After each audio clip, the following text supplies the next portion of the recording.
to Global TV's news cycle, live in Nigeria's capital, Abuja. I am Judith Peters.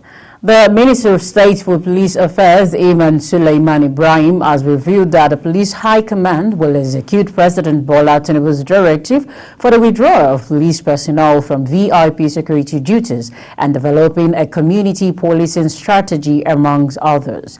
The minister made the development known on Monday during a two-day management retreat at the Ministry of Public Police Affairs. Suleiman Ibrahim said the Police Inspectorate Department in particular should involve its operations to focus on robust monitoring, evaluation, accountability and learning. Reports must be factual, practical and evidence-based and serve as critical tool for enhancing police performance. It must champion the review of the curriculum of the training institution to ensure they are reflective of the evolving landscape of law enforcement, incorporating contemporary practices and international standard, while noting that the Nigeria Police Force and the Ministry of Police Affairs were at a critical juncture and currently struggling with the consequences of decades of neglect that have hindered their ability to fulfill their constitutional mandate.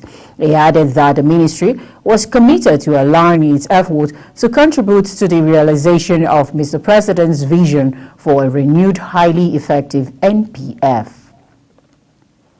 As all the president still has performed the Lesser Hajj Umrah in Makkah, Saudi Arabia, during which he prayed for God's divine guardians and leading Nigeria.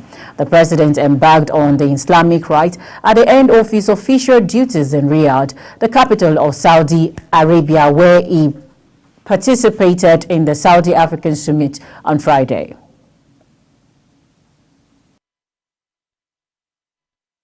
Every opportunity to thank God Almighty Allah for what He has done for me, humanity, and the entire country. I am grateful to God for His guidance, His blessings, and His answers to my prayers and the country's prayers for good of all. We have to give thanks to Him at every opportunity that we may have. For the country, may our prosperity grow and our humanity be kind to each and every one of us. The prospect of the country is yet to blossom to the level that we require. It needs hard work and consistent prayer, and we are giving it to our mind and our spirit in every way possible. Meanwhile, President Bola Tinubu is pledged to continue to support traditional rulers towards promoting peace and security across the country. While endorsing the constitutional role for traditional rulers, Tinubu emphasized that the National Assembly should take the lead in implementing the initiative.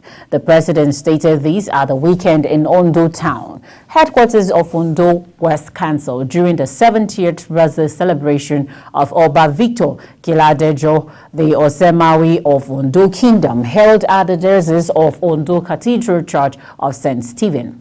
The president, who was represented by the Minister of Interior Olubunmi Tunji Ojo, said the last 17 years of Oba Koladejo's reign have been impactful and peaceful, commending the traditional ruler for the giant strides recorded in terms of infrastructure and human capital development. Tinubu urged everyone to keep supporting the monarch and ensuring that there was peace and security while the kingdom continued to develop. Following the just concluded gubernatorial election held in the three states of Bayelsa, Imo, and Kogi, Nigerians have reacted to developments that trailed the processes, expressing mixed feelings over the overall conduct of the exercise. Sharon Ajay, who saw the views of some Abuja residents, now reports.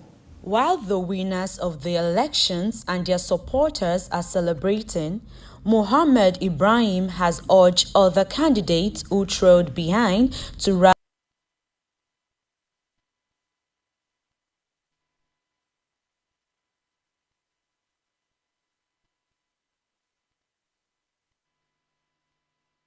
rally round winners in a bid to advance the overall interest of their respective states. Happy that we're able to have this political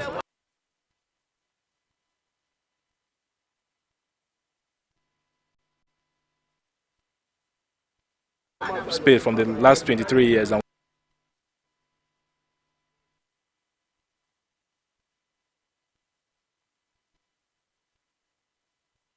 we're still moving.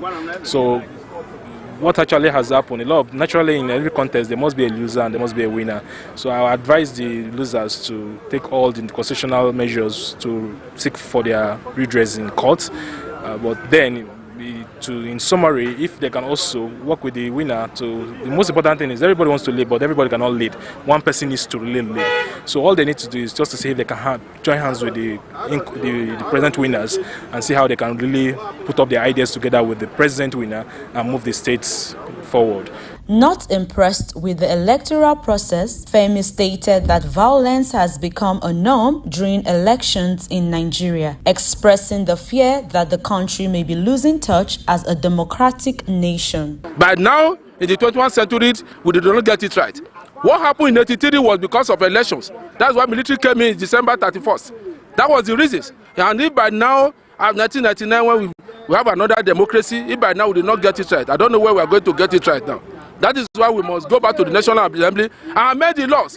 A lot of criminals need to be banned from this politics.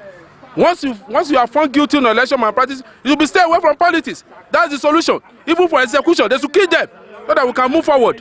Otherwise, the criminal will continue to be affairs of Nigeria politics. On his part, Francis, apparently being subjective in his assessment, faulted the conduct of the election, alleged that the outcome is not devoid of a system characterized by sharp practices. They said the difference between Ododo and the second runner-up was less than the number of the wards that the election was not conducted election in. Now, if you look at the election generally, it was an electoral fraud, both in the three states, particularly in Imo State and Kogi State. In Kogi State, there was so much violence, there was even killing, there was instances of election result written before the election took place.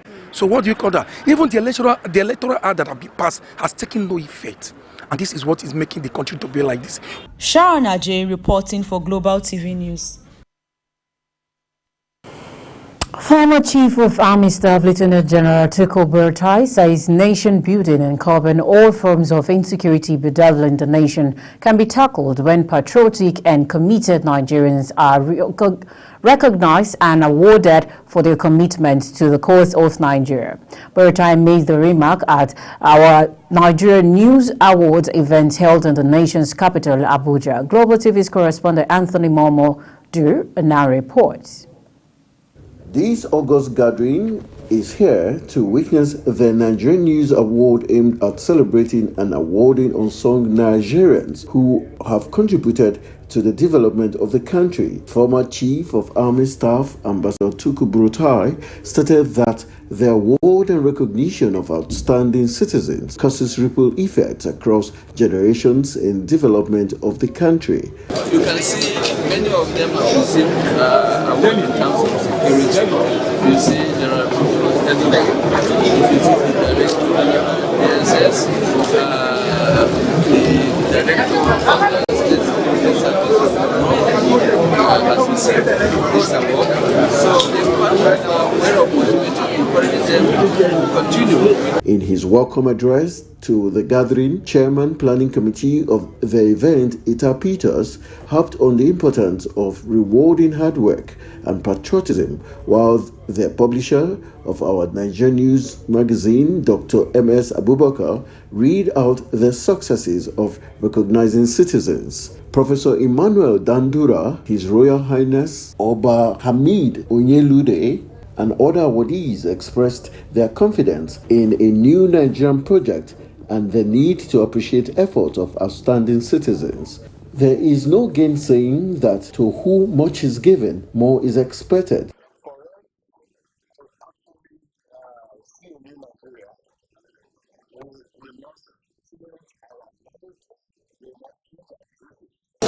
What what you have demonstrated is integrity personified, and it make this award to equate the national honor.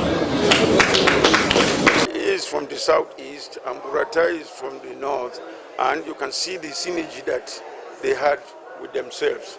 So this is the thing that we need to do. I am from Kogi State, but I have invested heavily. I've put all my life in training children from Kano State because I knew that they need this impact.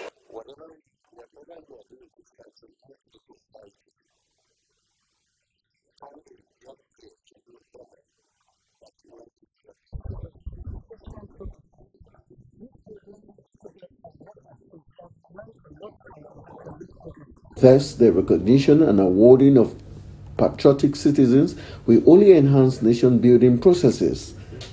Anthony Momodu, Global Television News, Abuja.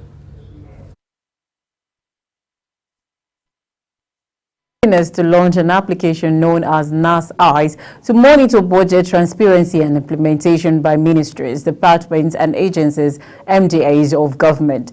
Deputy Speaker of the House of Representatives Benjamin Okezi-Kalu made this known in Abuja, saying the initiative will also include adherence to the principle of federal character by affected MDAs. Kalu, who dropped the hints during a courtesy call over the weekend, said that the mechanism is driven by conscious effort of the Parliament to effectively check the performance of budgetary allocation to agencies of government.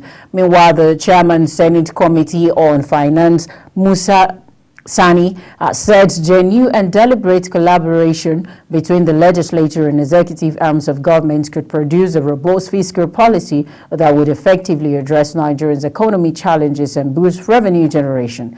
Musa explained this in a statement yesterday amid preparations by a joint committee of the Senate chaired by him to engage heads of federal MDAs in interactive public hearings this week on the 2024 to 2026 medium-term expenditure framework and fiscal strategy paper. Chairman of Fiscal Responsibility Commission, FRC, Victor Morocco, has commended President Bola Tinubu's dedication to the enhancement of the Fiscal Responsibility Act 2007. The statement released by Bede Anyao, head of Strategic Communications Directorate, highlighted the collaborative effort towards fortifying Nigeria's fiscal landscape under President Tinubu's leadership. Speaking during an interactive section of the Senate Committee on Finance at the National Assembly, Morocco said the Fiscal Responsibility Commission is a product of the Fiscal Responsibility Act 2007, aiming to establish a transparent and accountable financial framework for Nigeria. He emphasized the FRC's core mandate ensuring prudent, transparent, and timely revenue pricing policies, resources allocation decision, and debt management strategies. Meanwhile, the Nigeria Labour Congress and the Trade Union Congress of Nigeria on Monday ordered their affiliates to withdraw their services nationwide from midnight on November 14, 2023. TUC President Festus Osifo disclosed this while addressing journalists in Abuja on Monday. He said the strike is also to protest the battering of the NLC President Joe Ajaero and some other executive of the Congress in Owerri, Imo State on November 1st. As well as the pending labor issue in Imo State, Osifo said the strike will remain until government at all levels wake up to their responsibility. In a related development, the labor leaders in the country on Monday lamented the pains inflicted on Nigerian workers by the present economic challenges occasioned by fuel subsidy removal and inflation.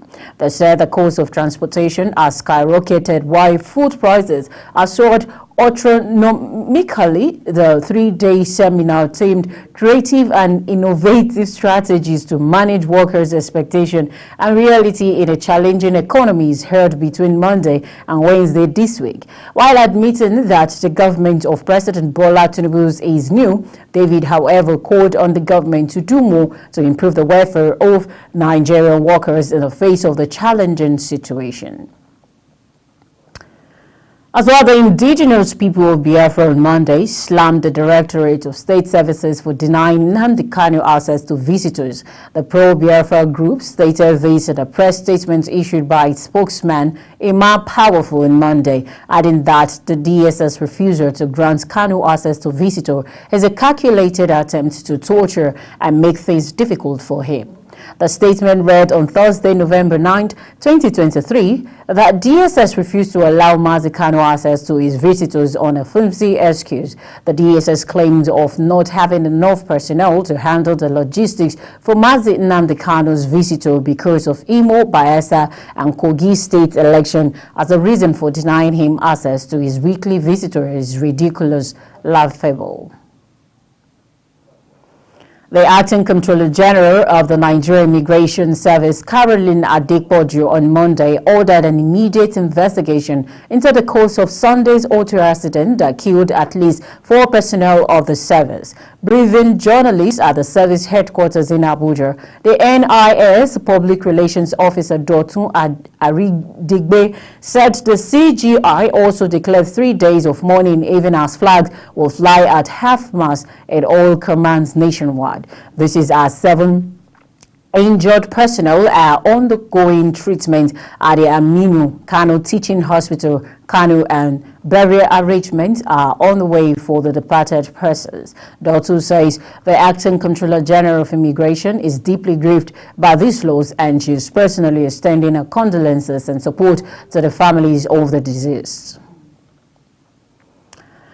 Meanwhile, the Taraba State Governor Abu Kefas on Monday condoled with families of a boat accident that claimed over 20 lives in the Ibi local government area of Taraba State. According to the statement, Kefas, while praying to God to grant the souls of the departed eternal rest, it disclosed that the state government was already working out modalities to end future occurrences of boat mishaps in Taraba. Kefas said it is indeed heartbreaking. However, wish to appeal that the government is already on top of the situation as various investigations and all the way to unravel the remote causes of boat mishaps in the state. I would soon personally tour the affected areas to meet with local stakeholders in the waterways transport sectors to ensure that the water transport system is safe for passengers.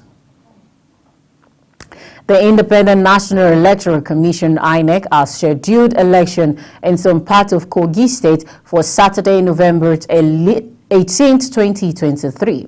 INEC made this announcement on Sunday in a statement signed by spokesperson Mohammed Kadu Aruna. Further to our statement yesterday, we have received an update from our Kogi State office regarding the suspension of election in some locations in the state where result sheets were completed before the commencement of voting. Haruna said the Electoral Commission added that the most critical incident occurred in 9 out of 10 wards in Ogori/Magonga local government area of Kogi.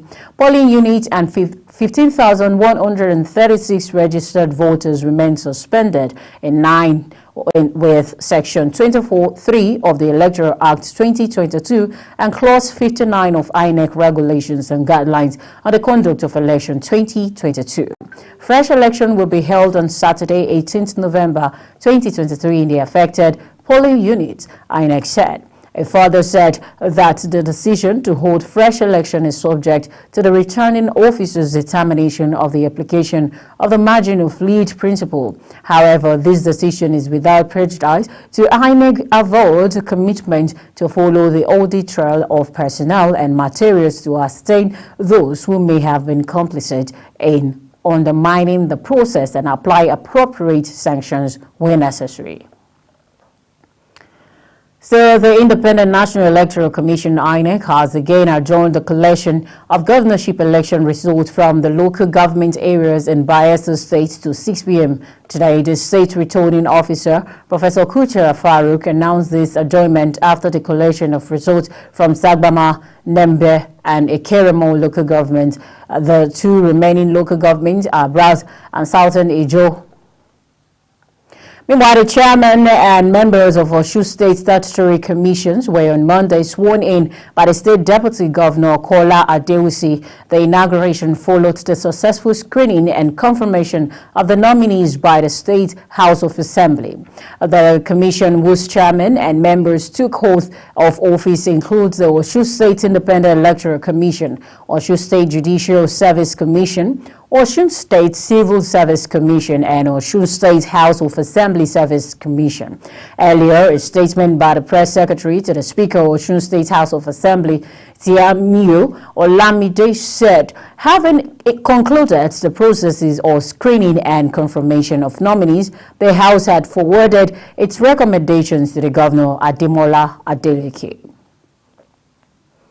The West Africa Examination Council Monday announced that it had ditched the paper and pencil test model and has adopted the computer-based test mode for the conduct of the Senior School Certificate Examination. This is contained in a statement signed by the acting head of the Public Affairs Unit of WAEC, Moyosola Adeshina. According to the statement, the innovation was kicked off with the conduct of the West African Senior School Certificate Examination for private candidates in February 2024. You're watching Global TV's news cycle, coming to you live from Nigeria's capital, Abuja. We're on Star Times channel 276. Kindly follow us across our social media platform using the Global TV NG and other handles now showing on your TV screen. We'll be back with more stories for you after this short break. Please don't go away.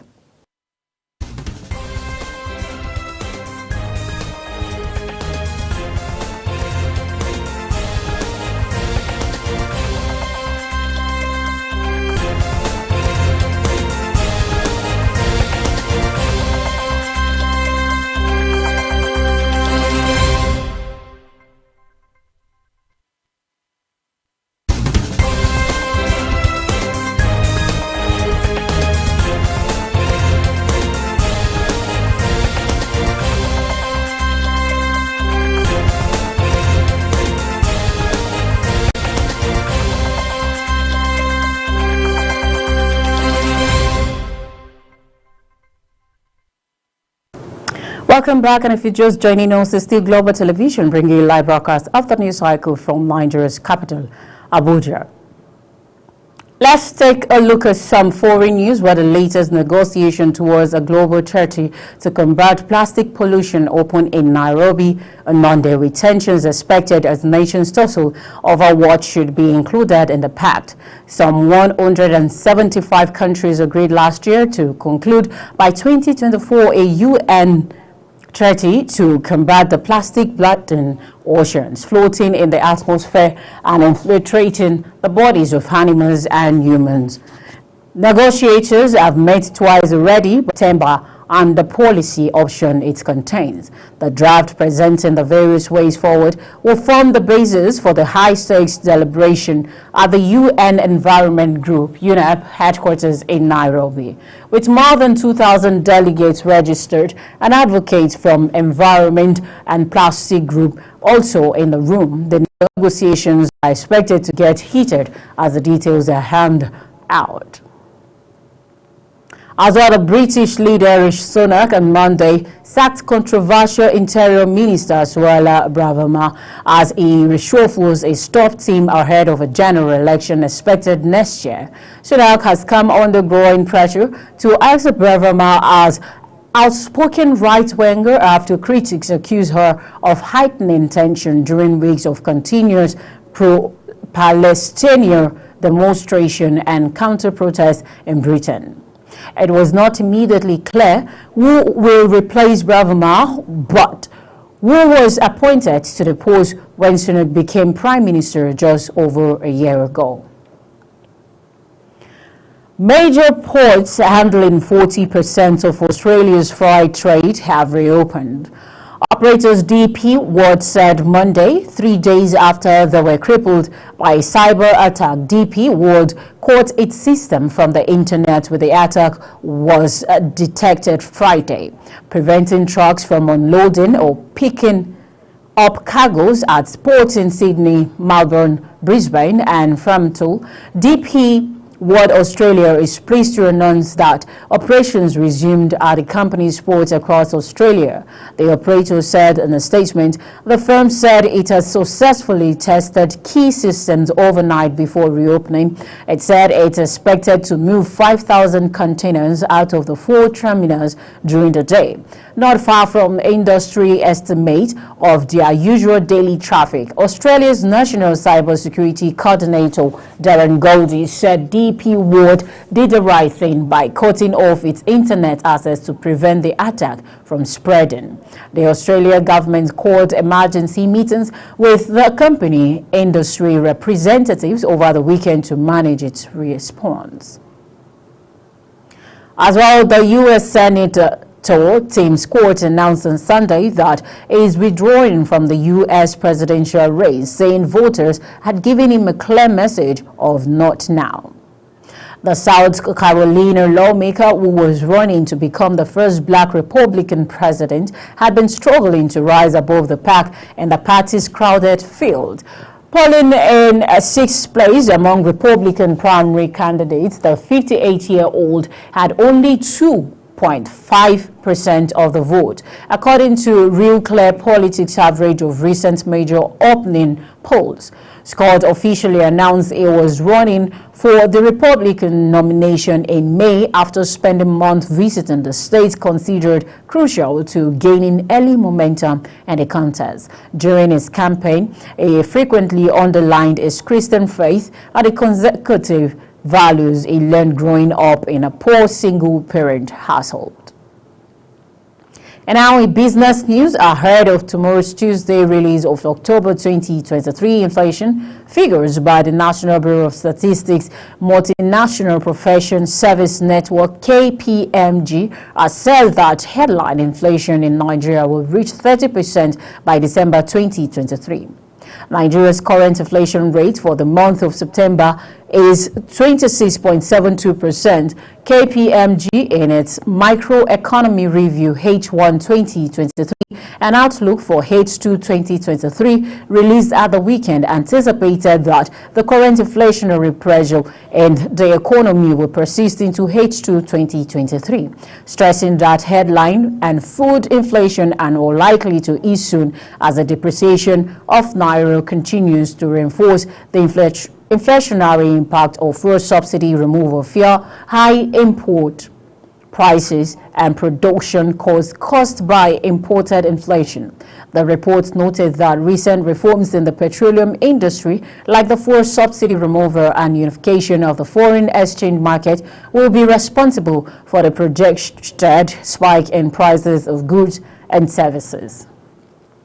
And that's it on the Global TV News Cycle, coming to you live from Nigeria's capital, Abuja. On StarTimes channel 276. Kindly follow us across our social media platform using our Global TV NG and other handles now showing on your TV screen. On behalf of the production team, I am Judith Peters. Thank you so very much for watching.